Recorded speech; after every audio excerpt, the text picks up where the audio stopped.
It was inevitable that Jesus would be in conflict with the religious leaders and the religious institutions of his day, specifically the temple, the center of social, economic, and religious life, had become more associated with commerce than with a demonstration of the greatest commandment to love God and to love your neighbor as yourself. So conflict was bound to erupt. Jesus was angry and disappointed to see the religious leaders and institutions colluding and cooperating and collaborating with the empire, while they ignored or sometimes actively facilitated desperate poverty, oppression, exploitation, and domination of the people who depended on religion. And Jesus had been preaching that the time is fulfilled, that the reign of God had come near. And yet, people of faith, the very people who were charged with tending to the ways and words and practices of God, were behaving as if the reign of Caesar was what was important. And so, since the kingdom of God, since the reign of God had come near, Jesus expected and called people to live in a way that reflected the new reality. If God's reign is here, we ought to act like God's reign is here. So when Jesus called his first disciples, he was emphatic in his invitation. Follow me, and I will make you fish for people. Notice he didn't say, I will make you rich. He didn't say, I will give you the best seats in the house. Follow me, and I will make you fish for people. So when the disciples heard this, they went all in, dropped everything, let go of their job, turned away from everything they knew and was familiar, and followed Jesus. They went all in, and they started to preach the good news of God's kingdom. But when they got to Jerusalem and entered the temple, they did not see people fishing for people. They did not see God's religious people reflecting what it means to live in God's reign. They did not see the other disciples serving in the way God expected. He saw religious leaders and religious institutions exploiting people. Jesus saw that the place of worship and prayer had become a marketplace. And you know the story. Jesus drove out those who were buying and selling. He took a whip and started to drive out the animals that were for sale. And then he accused them of turning God's house of prayer for all nations into a den of robbers. Oh, to say the least, Jesus wasn't happy with the place of religion.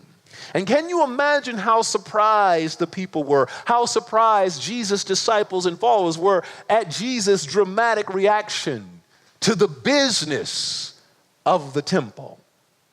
But Jesus was at pains to point out the underside of religion. Oh, yes, even Jesus. Jesus was pointing out the underside of religion, of what happens when faith becomes a show rather than a deep commitment, of what happens when leaders, the leaders we trust, use religion, use our desire to get close to God, to abuse us, or to enrich themselves. All right, now I'm about to get in some trouble. He began to teach them what happens when the trappings of religion become more important than love and service. So Jesus warns them. That's a tip-off. When Jesus says beware, that's a warning. And every time you hear Jesus say beware, it ain't going to be good what comes after the beware. So Jesus says, beware. Beware of them. Don't assume that because they have those fine robes, because they pray so well, that they are spreading the good news. Don't assume that because they hold the best seats, because they know how to do it, because they're in the business of religion, don't assume that they've gone all in with the reign of God. Don't assume that. Oh, you look at him. Jesus, it's funny, Jesus sitting there, I can just see pointing out, and Jesus got just enough courage to point. Look at them. They have fancy robes. They like to walk around in the marketplace. They want people to recognize and greet them. They want the best seats. They want to be honored at the best parties. Yes, the best parties. They got the invitations.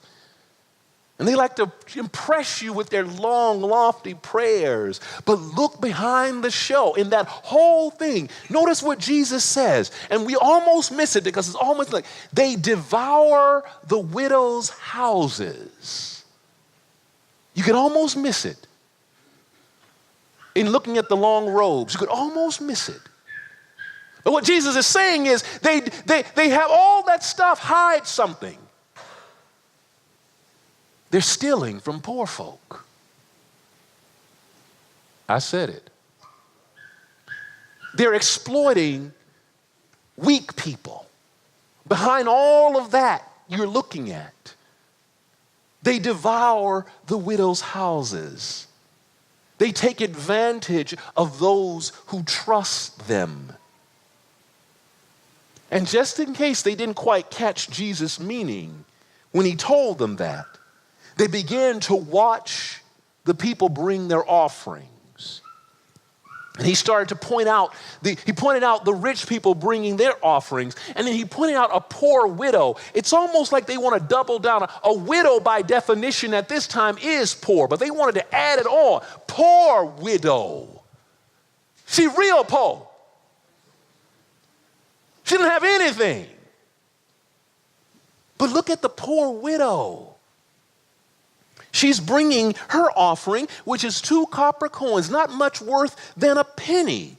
And she's putting it into treasure. And then Jesus pointed out that the widow had put in more than anybody else. And here's where the translation doesn't quite tell you what the Greek says. Actually, what Jesus really says is, she threw in her whole life. Let me say that again, because I don't think you quite heard what I just said. You see the poor widow? She threw in her whole life. Her whole life. She went all in. And now we typically look at this poor widow as an example of what it means to go all in. That's good. Keep that in your head. But I want to push back a little and ask the question, why should the poor widow have to put all she has in the treasury when there are others there with so much more? Oh, you didn't hear me. Why would she have to put in anything? If there's so many rich people bringing their offerings to the treasury. So here's the question. Was Jesus pointing to the widow as an example of sacrificial stewardship and generous hospitality? Or was Jesus lamenting that a widow with so little is surrounded by people with so much had to put her whole life in? I just asked the question. You can get mad at Jesus. If she lacks abundance, why should we look to her to support the institution when the institution should be supporting her?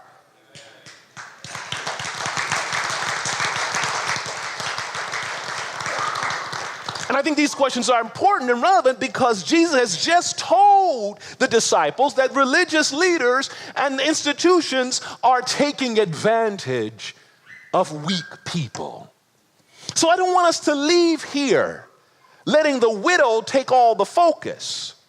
I don't want us to place on someone with so little and so in need the burden of supporting institutions when there are others with more privilege and more money who can decide how to go all in. I want us to see what happens to poor, vulnerable, and exploited people when those of us with abundance fail to go all in. Now, you're going to get mad at me. I want us to see how someone who is struggling and who has been left behind, giving her whole life to religion, may be an indictment of religion. Let me say it again. If we're not taking care of God's people, then religion is useless.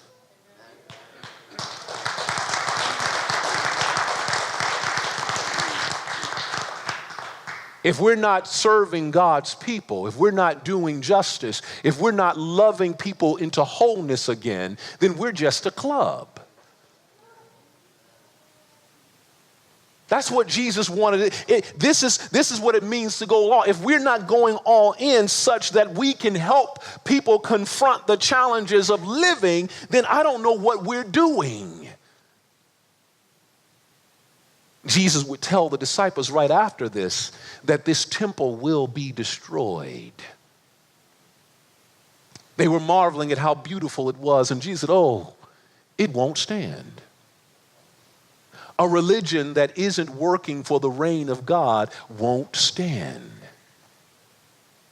It will not stand. And so I hope that we will claim a faith that will confront and challenge religion. You didn't hear what I said? Let me say it again. We, all God's children, we need to be confronting and challenging religion. Any place that has decided that it is not going to serve the reign of God by serving God's people, if they're not going to do justice, we're going to be the ones sitting in the courtyard saying, "Don't follow them. They devour the widows' houses."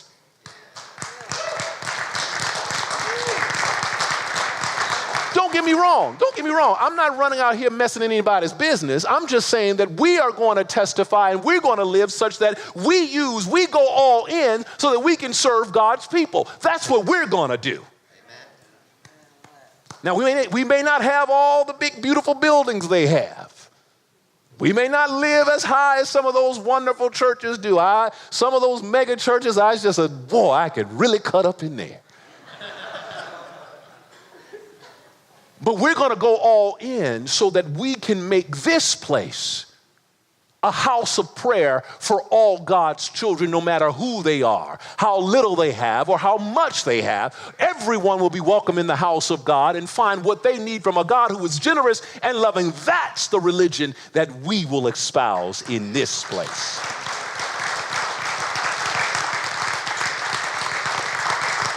I wonder it all the time. What would Jesus say about all God's children if Jesus walked through these doors? Would he accuse us of devouring the widow's houses? Will he say that we're just too fancy? Will he lament that we have a church such that only the poor carries the burden of building up the place? Will he wonder if we really can claim him if we are not serving and loving God? But I wonder what Jesus would say. I wonder would he look at us and say, "These are my servants. They've gone all in. They're confronting and challenging the systems that exploit my people." Or will he say, "I don't know this place, and it will not last"? I wonder what Jesus would say. Oh, I know. We have to do the business of the church. So we ask for people to give. We ask for and trust me. This is not a stewardship message. But stewardship and generous hospitality are the great disciplines. They are a mark of something. It's not about your just giving it because you can, which is what those wealthy people were doing in the temple. It is that we are giving because we want to build something. And what we want to build is a house of prayer for all God's children, a house of prayer for all the nations, a place where all people can come. And for those who have nothing can know that when they come to all God's children, that they have people of faith who will take care of them. So they say, what do you mean, Pastor, about going all in? I'm talking about trusting God such that the blessings that we have been given, we give that over so that we can take care of God's children. I'm talking about this thing whereby we set it up here that we take responsibility for each other so that when I fall on hard times, I know I can go to all God's children. That's the going all in I'm talking about. The good news is that Jesus has been so good to us and has provided us with abundance we can scarcely imagine. There are days I can't even count the blessings. God has given us the means to build and maintain this house of prayer. And in a way, we gratefully acknowledge and faithfully model God's abundance to us. If we do that, then the poor widow will be an example of how we can be a church that serves. The poor widow will not have to give her whole life in scarce resources, but give her whole life in faith, in a place to worship, in a place to pray when the times get so tough that she doesn't know where she's going to go. I just hope that the poor widow will remind us that what we're doing here has less to do with the showy displays of religiosity or the respectability that comes with being the church on the corner. It comes from a deep commitment to love and justice and service. And that is what it means to go all in for God. Amen.